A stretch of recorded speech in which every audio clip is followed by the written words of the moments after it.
Okay, I'm doing a quick video clip of my Fantom Comp Motobecane, and the reason I'm doing the video clip is because I wanted to give a visual display of what the bottom bracket is doing.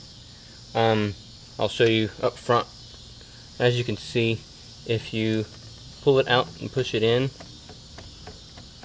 with minimal effort, it's extremely loose.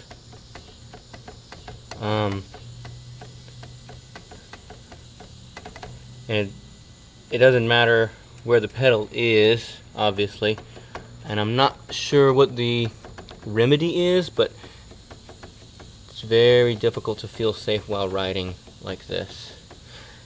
So just to show you the bike, I currently have it propped up against the trash can just to hold it up. It's the Motobecane Fantom Comp.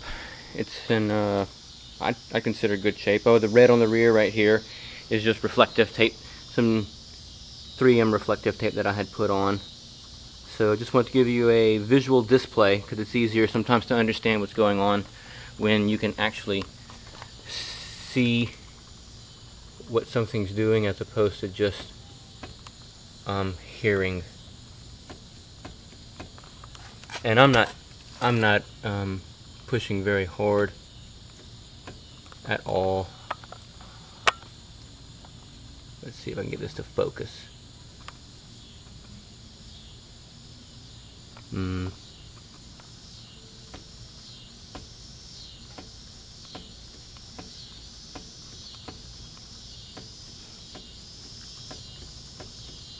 So hopefully this will help explain